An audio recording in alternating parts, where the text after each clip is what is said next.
Bienvenidos a todos. Este proyecto de investigación se titula Cambio en los humedales valdivianos utilizando teledetección y el control tectónico, climático y antrópico asociado entre los años 1985 y 2019. Mi nombre es Nathan Wolf Reinhardt y esta investigación fue realizada para optar al título de geólogo de la Universidad Austral de Chile. Para comenzar, la zona de estudio abarcada corresponde a los humedales de la cuenca de Valdivia, ubicados en la 14ª región de los ríos en Chile. Los humedales corresponden a extensiones terrestres que se ven cubiertas por agua dulce o salada, ya sea de manera permanente o temporal. Estos poseen ecosistemas muy ricos y sensibles que pueden ser estudiados para identificar cambios que ocurran en estos. La zona se ubica en un contexto tectónico en donde la placa de Nazca subducta bajo la placa sudamericana, dando origen a lo que se conoce como el ciclo sísmico, el cual posee una fase ecosísmica, es decir, durante el sismo, y otra intersísmica, es decir, entre sismos. En esta zona, durante los momentos cosísmicos ocurre subsidencia tectónica, como ocurrió en el terremoto de 1960. En este evento se inundaron las planicies fluviales de las zonas que sufrieron subsidencia, dando origen a los humedales de la cuenca de Valdivia. En contraparte, en el periodo intersísmico esta zona se alza, causando un retroceso de la masa de agua marina que mantiene inundadas las planicies fluviales. El cambio climático influye en la recarga y evapotranspiración de los humedales. Por otro lado, el desarrollo y expansión antrópica puede alterar de manera importante las dimensiones y salud de los humedales. La pregunta de investigación de este estudio es: ¿cómo han evolucionado los humedales valdivianos en el periodo posterior al terremoto de 1960 y qué factores observables han influido en estos? La principal metodología aplicada fue la teledetección, la cual en este caso consistió en utilizar las bandas multiespectrales de imágenes satelitales para calcular el índice de clasificación de aguas MNDWI, el cual luego se analizó y permitió identificar las áreas existentes de los espejos superficiales de agua. Adicionalmente, se analizaron los datos de GPS diferenciales que miden el movimiento tectónico vertical asociado al ciclo sísmico. Se analizaron los datos del mareógrafo de la Armada ubicado en Corral para observar las variaciones en el nivel del mar local. También se analizaron las bases de datos del CHOA y del NOAA para observar la influencia del cambio climático.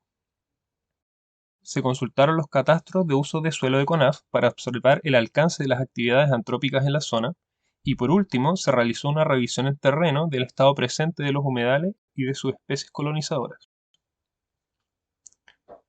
Al realizar el análisis de teledetección, se obtuvo un contraste entre el año 1985, observable en rojo, y 2019, observable en azul, que expone una disminución en el área superficial de los humedales de aproximadamente 39 km².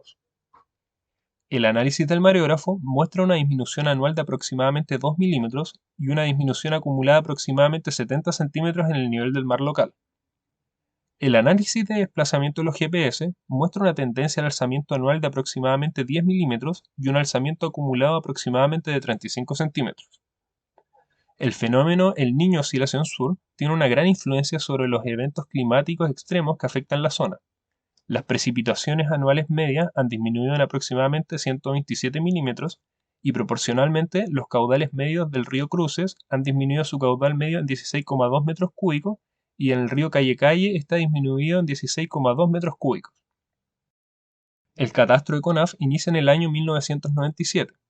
A partir de este momento se puede observar que las áreas agrícolas han aumentado su cobertura un pequeño porcentaje y también se observa que ha habido una duplicación en el área abarcada por los sectores urbanos de la zona. Estudios previos proponen la evolución de los humedales valdivianos en este contexto tectónico. Los estudios en terreno permitieron observar el desarrollo de vegetación en los bancos que se han somerizado a través del tiempo. El cambio climático se correlaciona con un ascenso en el nivel del mar global. No obstante, el mareógrafo de Corral indica que el nivel del mar local va en descenso, lo que muestra la influencia tectónica sobre este, ya que la velocidad de alzamiento intersísmico sería mayor que el generado por el cambio climático y el ascenso del nivel del mar global. La zona de estudio se ubica en la sección que mayor subsidencia sufrió durante el cosísmico del terremoto de 1960. De manera inversa, en base a la extrapolación de los datos GPS diferenciales, se puede observar que esta zona se ubica en la sección que mayor alzamiento presenta durante la fase intersísmica. La influencia del cambio climático se manifiesta de manera simétrica en los principales ríos alimentadores. La influencia antrópica se puede dimensionar de manera local, por ejemplo con los rellenos de los humedales. Más bien, dimensionar su macroinfluencia sobre los humedales requiere de estudios más específicos, como lo es la influencia de la actividad forestal y agrícola sobre los humedales, así como la influencia que tienen estas y en las zonas urbanas sobre los acuíferos, que se relacionan directamente con los humedales. El espejo de agua superficial de los humedales ha disminuido un 34% el año 2019 con respecto al año 1985, lo que indica que diversos factores influyen en el estado de estos, observándose que el ciclo sísmico es uno de los principales factores. Para finalizar, podemos considerar que la teledetección es una herramienta útil para cuantificar variaciones superficiales en zonas sensibles a cambios, como lo son los humedales. La influencia del ciclo sísmico se observa en los GPS diferenciales y la manifestación del alzamiento asociado en la zona se refleja en los niveles medidos por el mareógrafo de corral. El cambio climático se manifiesta como una disminución en las precipitaciones anuales y un aumento leve en las temperaturas, lo que se refleja en un menor caudal y nivel de los ríos que alimentan los humedales. La influencia antrópica sobre estos humedales requiere estudios específicos que permitan cuantificar cómo cada factor influye sobre estos. Por último, los humedales tectónicos poseen un ciclo propio asociado al ciclo sísmico, observable en este estudio. De esta forma, los humedales valdivianos se encuentran lentamente en vías de retomar su estado preterremoto de 1960. Muchas gracias por su atención.